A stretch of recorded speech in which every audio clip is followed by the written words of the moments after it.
Deus ama cada um de vocês, cada um de nós, né? Então Ele está sempre falando. Muitas vezes nós fechamos os nossos ouvidos, mas Ele está sempre falando. A Bíblia diz que Ele tem mão estendida.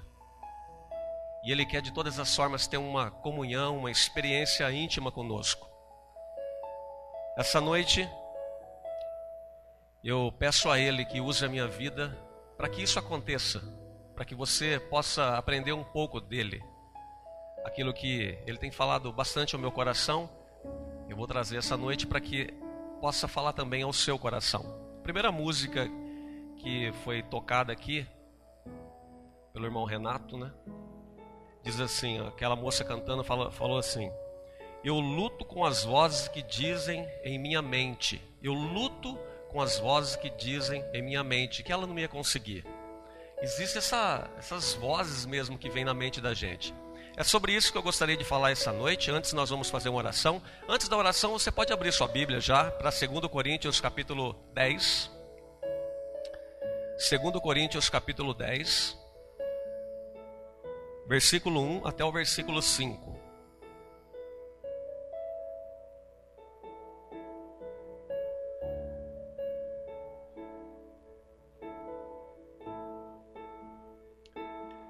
Segundo Coríntios, capítulo 10, versículo 1 até o versículo 5. Vamos ler. Eu, Paulo, pela mansidão e pela bondade de Cristo, apelo para vocês, eu que sou humilde, quando estou face a face com vocês, mas audaz quando ausente.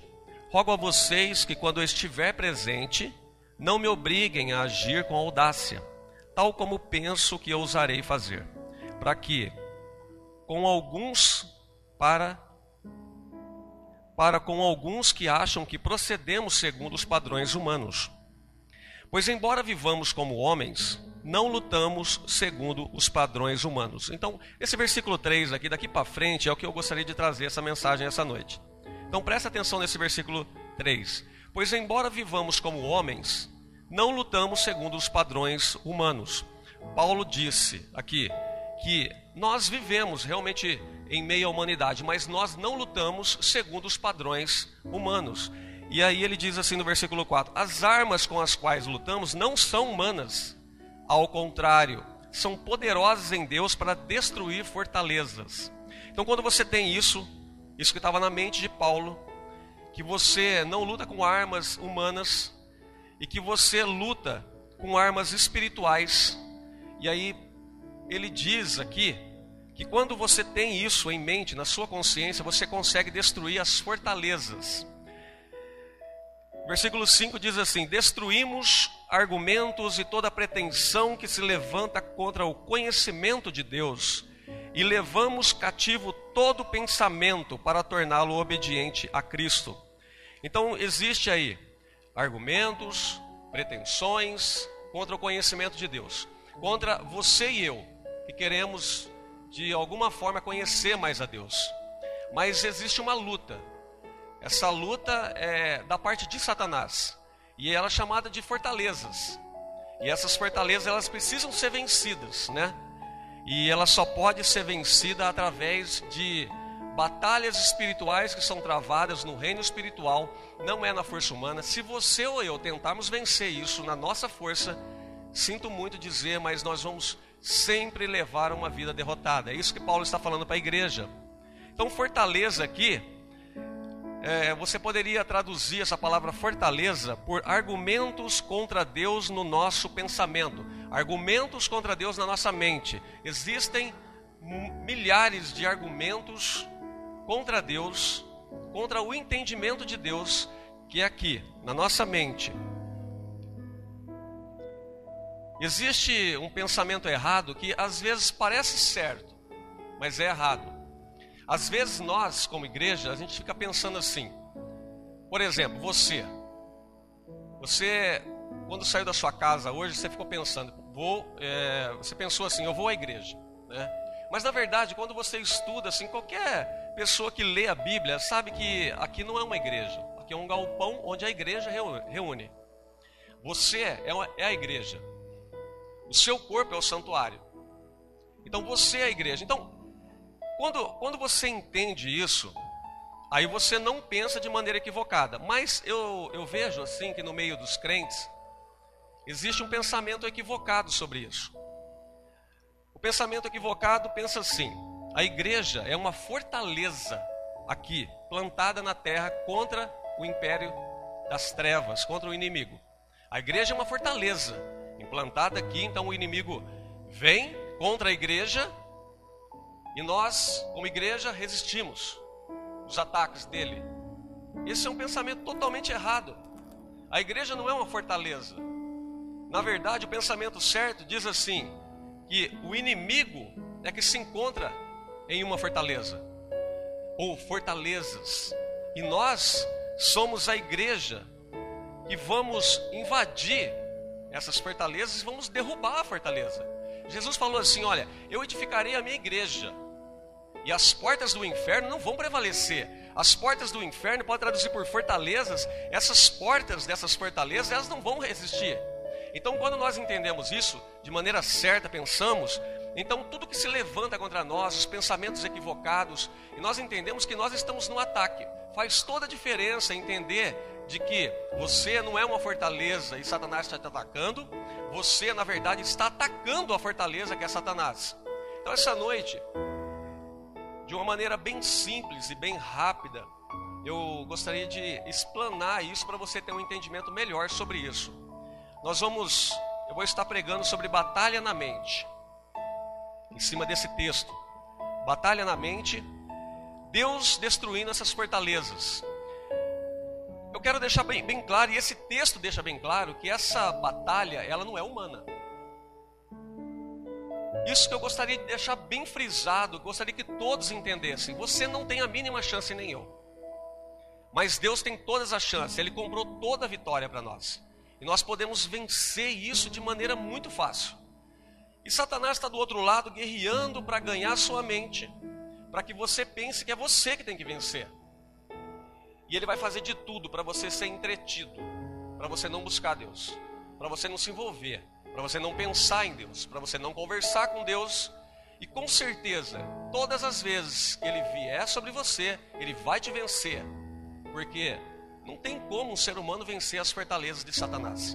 Não tem como entrar lá e chutar portas, não tem como. Não é uma luta nossa, é uma luta de quando você adquire realmente o pensamento certo de que é Deus quem faz isso e você apenas o busca. É uma atitude humana de buscar Deus, mas você tem que ser sabedor de que quem vai vencer essas coisas é Deus.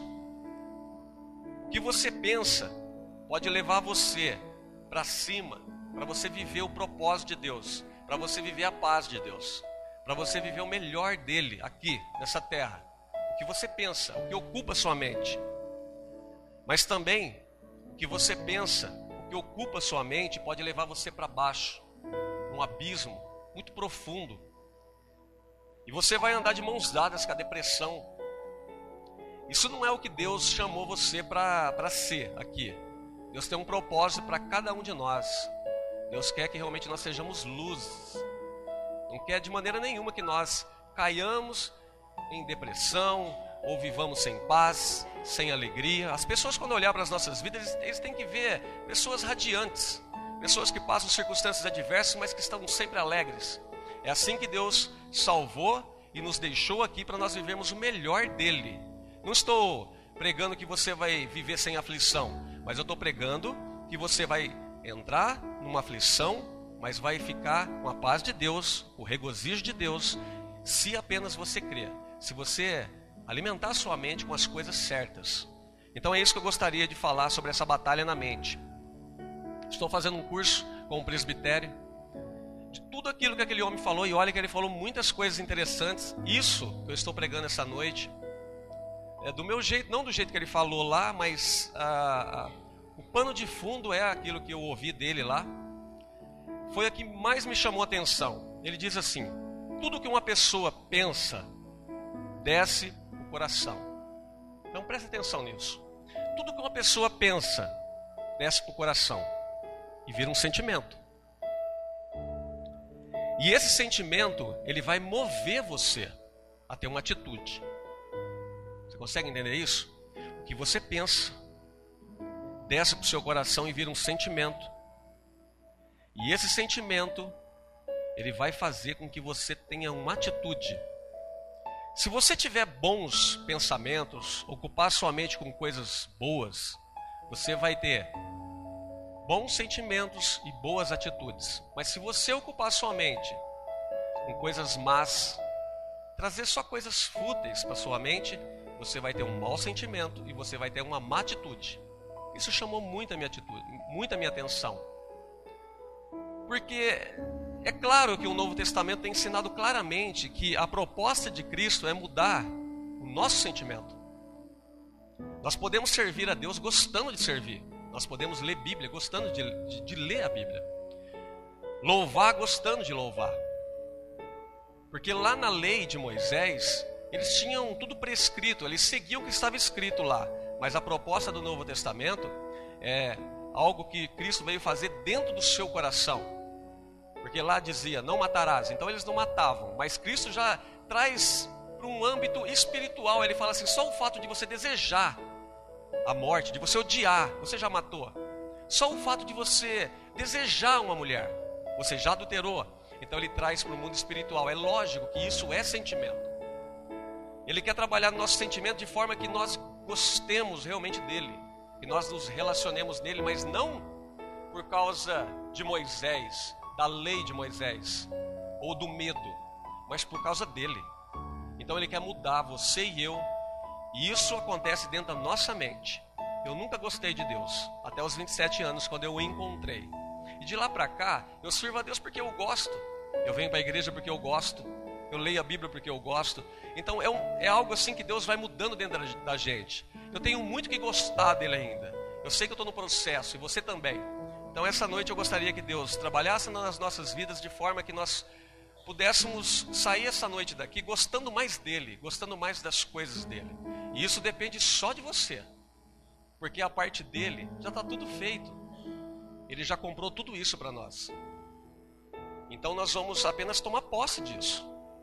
Mas a sua mente precisa pensar de forma correta.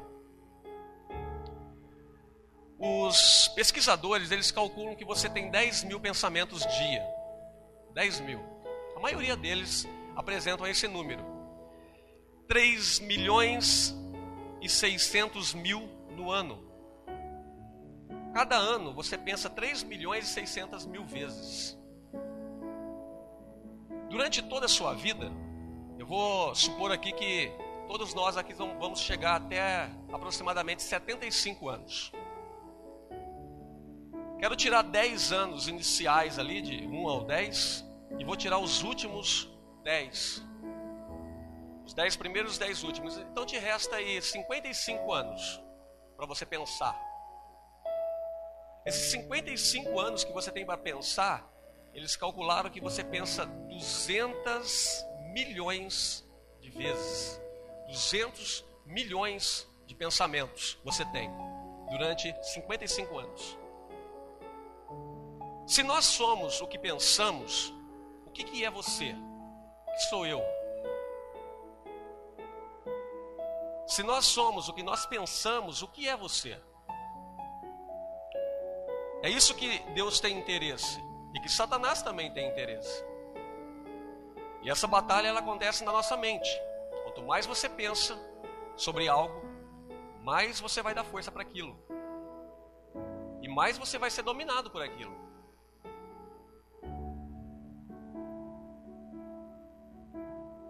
Eu sei que um crente, a maioria dos crentes, ou boa parte dos crentes, levanta pela manhã e passa um tempo com Deus. Isso é uma coisa normal de se fazer. Tem gente que passa 1 hora com Deus. Passa cantando, passa lendo, ou passa orando, mas passa um tempo com Deus ali. Isso é maravilhoso. Mas qual que é a diferença de uma pessoa que passa 1 hora com Deus e depois ele sai e vai fazer seus afazeres e não tem nenhum tipo de relacionamento com Deus mais? Não pensa mais em Deus, não participa a Deus dos seus pensamentos diários. Qual que é a diferença desse crente com Enoque? Porque a Bíblia diz assim que Enoque andou com Deus. Qual que é a diferença de uma pessoa que passa 1 hora com Deus e de Enoque que andou com Deus? O que significa isso, andar com Deus? Você já parou para pensar nisso?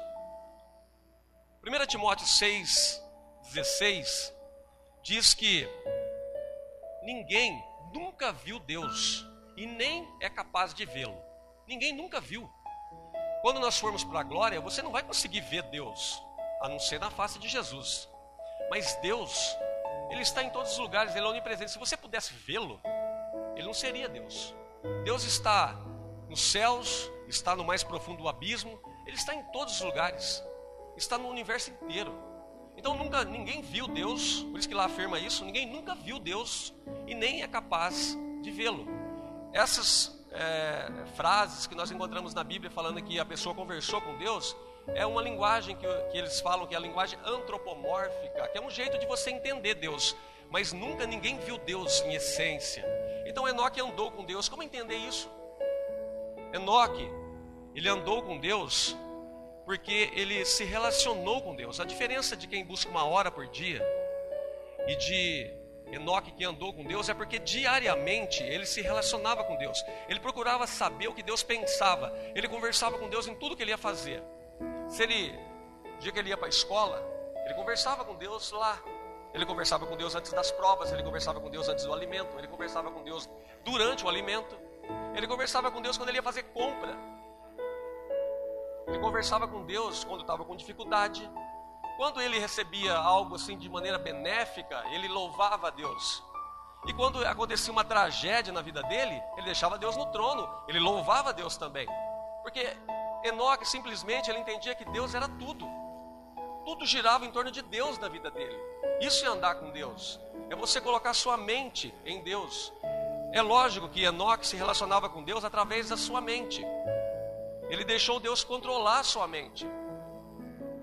Deus estava no controle de tudo na vida dele. Então a Bíblia fala assim que ele andou com Deus e Deus o tomou para si.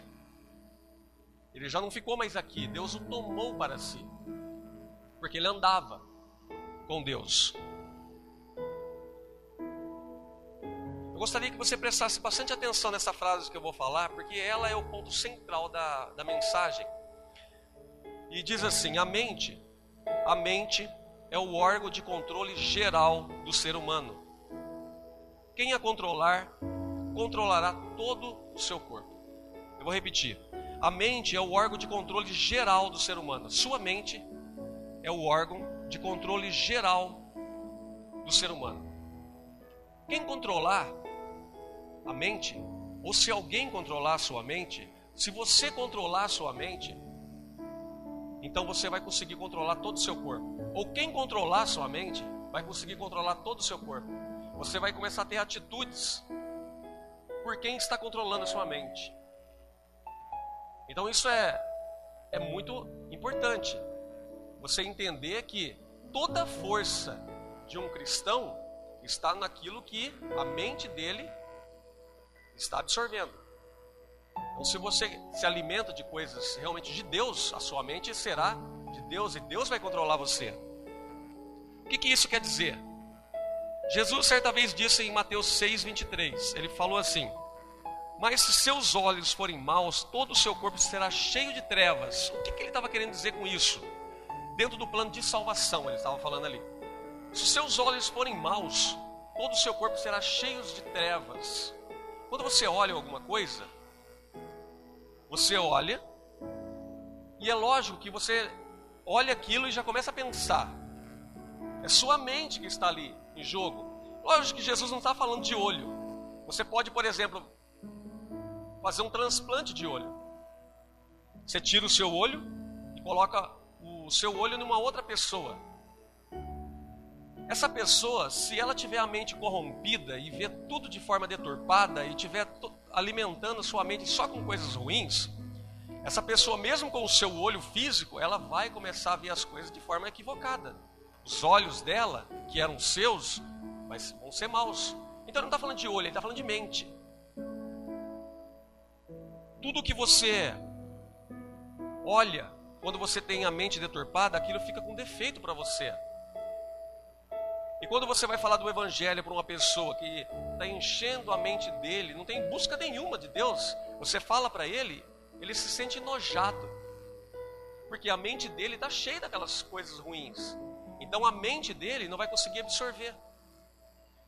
Então Jesus está falando assim: se os seus olhos forem maus, todo o seu corpo será cheio de trevas. Não tem como ver luz, porque a pessoa está cheia de trevas, porque a mente dele está cheia de coisas que geram trevas. A mesma coisa disse Paulo a Tito 1,15. Ele disse assim, a mesma coisa que Jesus disse: para os puros, todas as coisas são puras.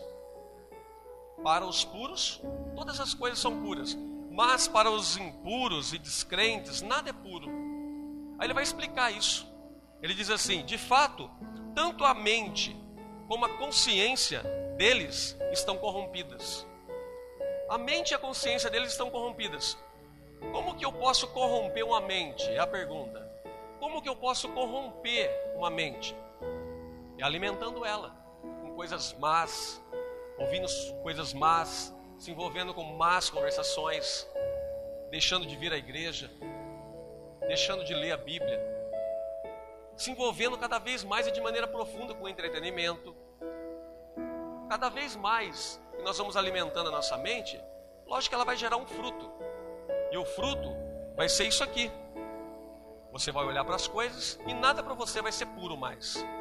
Você vai ser uma pessoa reclamona, murmuradora, não vai conseguir ficar num lugar, não vai criar raiz, vai ver as coisas tudo de forma equivocada. Por quê? Por causa disso, a sua mente está corrompida. Uma pessoa que tenha a mente trabalhada por Deus, que ele pensa em Deus, que ele alimenta a sua mente e está sempre pensando e meditando sobre as coisas de Deus, ele olha uma mesma circunstância e ele vê coisas fantásticas, e o outro que está alimentando a sua mente com coisas que não trazem edificação, e ele não se importa com Deus, e ele não busca Deus, ele não ora, ele não pratica nenhum tipo de jejum, ele não faz leitura, ele não frequenta direito a igreja, ele vai olhar e ver uma coisa ruim. É a mesma circunstância, mas é o jeito de ver. É isso que Jesus está falando, é isso que Paulo está falando. Sendo assim, existe uma batalha. Existe uma batalha na nossa mente. Quem ganhar a sua mente, ou a minha, ganhará os seus sentimentos. E quem ganhar os seus sentimentos, controlará todas as suas atitudes. Ele vai controlar as suas atitudes. Aí você vai começar a agir mal, ou eu vou começar a agir mal, e a gente vai querer fazer a coisa certa, mas nós não vamos conseguir. Porque o nosso sentimento, é ele que vai estar no controle. Deus, ele quer controlar nossos sentimentos. Ele quer que nós tenhamos realmente prazer nas coisas dele. E o diabo, ele quer tirar isso de nós. Ele quer fazer você servir a Deus por esforço. A gente ouve pregações que falam sobre isso. Mas não é um esforço. Deus, ele precisa trabalhar em você de forma que você goste dele. Você já ficou perto de uma pessoa que é só amor? Uma pessoa que tem atitudes de amor. É tão gostoso ficar perto dessa pessoa, conversar com ela. Você imagina a fonte. Você imagina você conhecer Deus, que não tem amor, ele é o amor. Você imagina como é prazeroso, à medida que você vai conhecendo ele, não tem como você servir a ele de maneira constrangida. Você vai servir a ele com sentimento. Você vai servir a ele não para ir para o céu, mas você vai servir a ele porque você gosta dele. Esse é o alvo. Você não desvia mais. E é isso que o diabo quer evitar na nossa vida. Você servir a Deus para ir para o céu, medo do inferno, mas Deus não te quer assim. Deus quer você realmente com prazer. Com prazer. Nas suas circunstâncias, quando você estiver vivendo aí fora. Porque aqui é gostoso, mas quando você estiver vivendo lá fora, as afrontas, Deus quer que você busque Ele e você tenha prazer nele. Eu estou aqui essa noite para trazer uma mensagem de Deus para você. E a mensagem é essa: pense mais nele. Decida isso. Pense mais em Deus. Ande com Ele. Converse mais com Ele. Entregue a sua vida, de fato, Assuma aquela decisão que você fez lá atrás, quando você disse para Ele assim: Pai, hoje eu estou entregando a minha vida. O Senhor é o meu rei, como a música disse, reina em mim.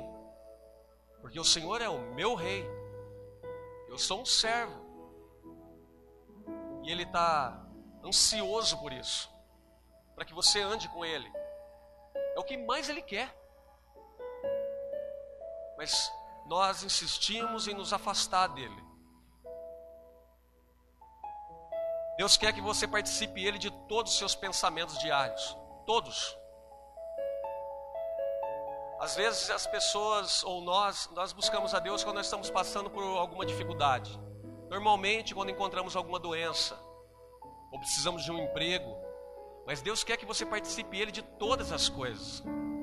Em tudo, Ele quer que seja conhecido diante dEle, em orações e súplicas. Tudo. Quando você vai no mercado, Ele quer que você converse com Ele. Pai, eu não posso gastar. Me dá sabedoria para entrar no mercado. Me dá sabedoria para trabalhar hoje. Me ajude a não ser desonesto. Me ajude nessa prova. Me ajude a te glorificar, não te tirar do trono. E você vai andando com Ele, e conversando com Ele, participando Ele de todos os seus negócios. Quando você está se relacionando de maneira conjugal, as pessoas não lembram de Deus nessa hora. Ele quer participar daquilo também. Ele quer participar de tudo. Ele quer participar de toda a sua vida. Não é difícil entender isso. Mas muitas vezes, na prática, a gente acaba não fazendo isso. Se relacionando de maneira profunda com Ele. E você vai sentir aquilo que Ele mais tem, que é a paz. Ele é o príncipe da paz. Ele é o amor. Claramente nós vemos que Deus quer se relacionar conosco nas páginas da Bíblia. Não precisa se abrir, mas são textos bem conhecidos na Bíblia que diz, Colossenses 3:2 diz assim: pense nas coisas do alto. É o conselho de Deus para nós. Pense nas coisas do alto, Colossenses 3:2. Mateus 22:37, Jesus falando, ele diz assim: ame o Senhor com toda a sua alma, todo o seu coração e com toda a sua mente. Outras traduções falam todo o entendimento, todo pensamento, mas a palavra aí é traduzida por mente. Toda a sua mente precisa estar ligada com Ele. Ame o Senhor com toda a sua mente. Romanos 12:2 diz assim: renove a sua mente. Ou seja, eu cheguei a Cristo com 27 anos. Imagina como que a minha mente estava. Renove. Pense. Não perca tempo. Não é só buscar a Deus 1 hora por dia. Isso é maravilhoso e tem que acontecer. Mas não é só isso. É todo o seu dia pensando, meditando sobre Ele, que vai fazer com que você possa andar com Ele. Filipenses 4:8 é um versículo que a maioria conhece. Diz assim: finalmente, irmãos, tudo que é verdadeiro, tudo que é respeitável, tudo que é justo, tudo que é puro, tudo que é amável, se alguma virtude há, se algum louvor existe, seja isso que ocupe o vosso pensamento, a vossa mente, essas coisas. Pensar nessas coisas, pensar nele, porque isso tudo vem dele. Toda boa dádiva, todo dom perfeito desce do Pai das luzes, é Ele, tudo é dele. Nós precisamos realmente pensar nele, ou seja, Ele quer se relacionar conosco, Ele quer andar conosco. Sabe por que Ele quer se relacionar conosco? Não é por causa dele. Deus, Ele tem todo o prazer do mundo e toda a alegria, porque esse é um fruto dele. Mas sabe por que Ele quer se relacionar conosco? Sabe por que Ele insiste de maneira paciente para que nós tenhamos um relacionamento com Ele? Porque Ele sabe que o inferno ou que as fortalezas não resistem a quem anda com Ele. Essas fortalezas, elas não resistem. Não resistem quem? A quem anda com Ele. Porque a gente lê a Bíblia, parece assim que é só vitória. Mas por que a gente anda em tanta derrota?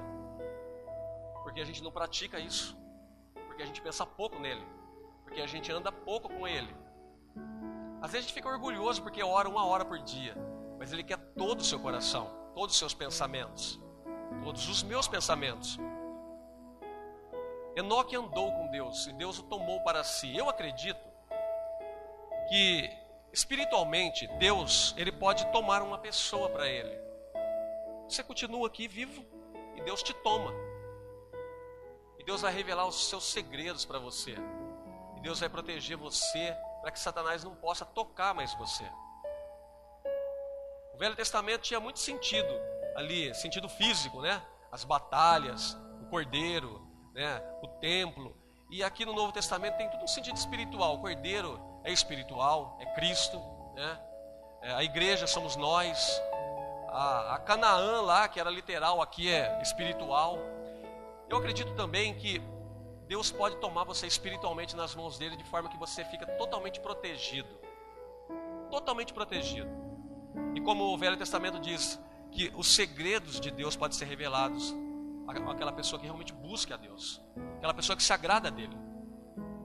Os segredos de Deus podem ser revelados. Não vai ser revelado para qualquer um, mas para você que decidiu realmente buscar a Deus todo o seu andar diário.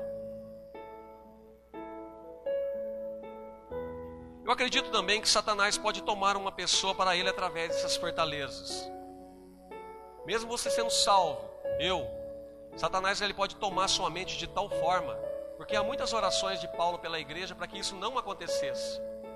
Aqui ele está falando que essa batalha é espiritual, que ele lutava, e está escrevendo para crentes ali, que essa luta não era humana, mas era uma luta espiritual. As armas não eram humanas, mas eram armas espirituais, para destruir todos os argumentos que se levantam contra o conhecimento de Deus. Então nós precisamos buscar Deus de todo o nosso coração, porque já não é mais uma opção. É a única chance que nós temos, é buscar esse Deus. Você entende o que é uma fortaleza? Quando você lê aqui, você entende o que é uma fortaleza? Talvez alguns entendem, talvez outros não. Mas o que é uma fortaleza? Se um comportamento negativo que você tem, ou eu, esse comportamento negativo se torna muito repetitivo na sua vida, isso é uma fortaleza, é um sinal de que Satanás está edificando na sua vida uma fortaleza. Sempre está acontecendo aquilo de maneira repetida. É um sinal de que Satanás está montando, ou montou uma fortaleza em você. E você não vai ter chance de sair. Alguns exemplos de fortaleza. Temperamento explosivo. Toda vez que provoca você, você explode. Mesmo sendo crente, salvo, nascido de novo, você é explosivo. É uma fortaleza que está em você. E de alguma forma, durante a sua vida espiritual, ele foi trabalhando na sua vida de forma que ela está aí. Você tem dificuldade de perdoar? É uma fortaleza. Você tem avareza? O que é uma avareza? Um apego excessivo ao dinheiro. Você tem orgulho? Seu orgulho é aguçado. Falta de tempo. Muitas pessoas querem buscar a Deus, mas falta tempo. Todo mundo tem 24 horas. Foi dado a todos, mas para alguns falta tempo. Porque Satanás montou uma fortaleza de forma que a gente se envolve tanto, principalmente com o entretenimento, que a gente não tem tempo para ele. Dúvidas acerca da fé. Está sempre cheio de dúvidas. Mas será? Será que é assim mesmo? É uma fortaleza. Inveja. Você olha para as coisas que os outros conquistam e você não fica feliz. É uma fortaleza. Medo, insegurança. Isso é uma fortaleza que está na vida das pessoas. Medo de tudo. Depressão, que é uma cova que a pessoa entra dentro. Não tem motivo, mas ele entra lá. É uma fortaleza de Satanás. Isso aí. Murmurações, os olhos maus, vê erro em tudo. É uma fortaleza que está na vida da pessoa. E às vezes você conversa com um murmurador, ele fala assim: eu reconheço isso na minha vida, mas eu não consigo deixar, porque é uma fortaleza. Ele está tentando na força humana, mas é algo que só Deus pode fazer na vida de uma pessoa. Vícios, pornografia, fortaleza. palavras torpes, quando você provoca a pessoa, quando você já sai um palavrão, palavras que não edificam, está sempre na boca. São fortalezas que são montadas por Satanás nas vidas. Talvez você tenha tido atitudes dessa lista. Por quê? Porque seu sentimento está com um problema. Porque sua mente foi alimentada com coisas que não são do alto. Você foi alimentando a sua mente, eu alimentando a minha mente, de forma que começou a nascer sentimentos dentro de nós, e nós vamos ter atitudes dentro dessa fortaleza. O que eu posso fazer para sair dessa situação? Eu preciso contar isso aí. Preciso contar isso aí para Deus. Se você tiver um discipulador que você confie nele, conte para ele.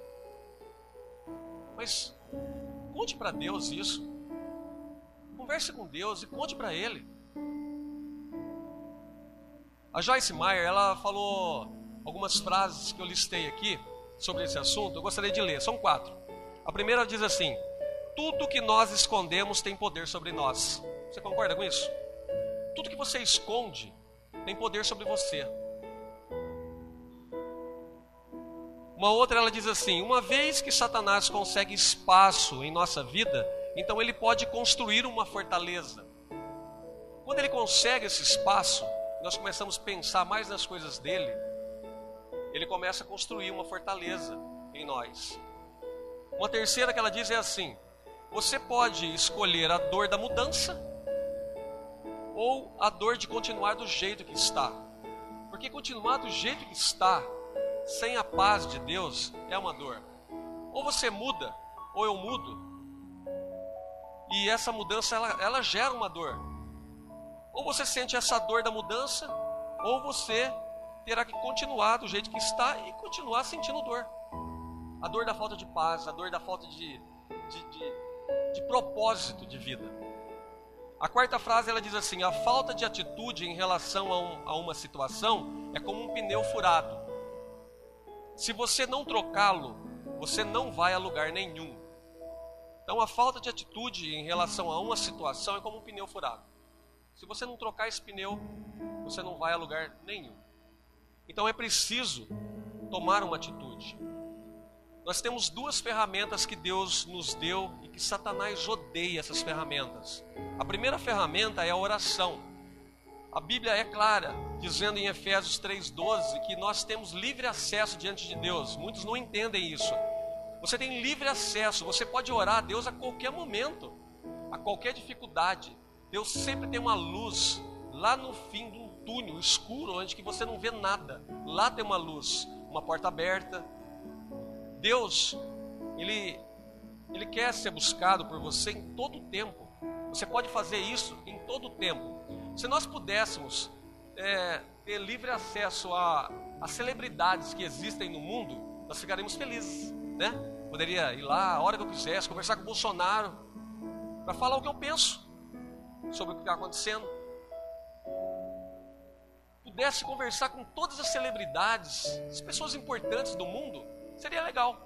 Mas Deus é maior do que todas as celebridades juntos, e Ele deu livre acesso para nós irmos lá, conversar com Ele, colocar essas situações na presença dEle, pedir para que Ele cuide de nós, trabalhe em nós por dentro. Isso é uma arma poderosa que existe através de Cristo. Cristo comprou isso para nós, nos deu livre acesso ao Pai. Então nós podemos usar a oração, podemos orar em todo o tempo, orar sem cessar. A segunda ferramenta é o Espírito Santo. O Espírito Santo é o poder de Deus para nos ajudar a fazer aquilo que é certo. Se nós não usarmos esse poder, nós não vamos conseguir fazer nada. Mas quando nós entendemos isso e sabemos e passamos a saber que Ele é o poder de Deus em nós, então nós vamos conseguir levar uma vida vitoriosa, porque é Ele quem faz. Jesus certa vez disse assim: sem mim nada podeis fazer, porque é Ele quem faz. Nós somos apenas um ramo, estamos conectados na videira. Jesus é a videira, que foi plantada pelo agricultor Deus, e nós somos um ramo. E a gente tem que saber que um ramo, ele só consegue produzir um fruto se ele estiver conectado lá. tudo é dele, tudo é de Deus, tudo é do Espírito Santo, tudo é de Jesus. Então, nós entendendo isso, orando no poder do Espírito, nós vamos vencer todas as coisas. Nós podemos andar com Deus, orando em todo o tempo e crentes de que sem Ele nada podemos fazer. Gostaria de concluir essa mensagem dizendo para você e para mim: pense em Deus, pense mais em Deus se você tem pensado. Isso mudará todos os seus sentimentos. Você servirá ao Senhor gostando de fazê-lo. E isso mudará todas as suas atitudes. Isso vai quebrar todas as fortalezas. Isso vai fazer com que Satanás tenha medo de você. Porque já não será você. Quando ele olhar para você, ele vai ver Deus iluminando o seu ser.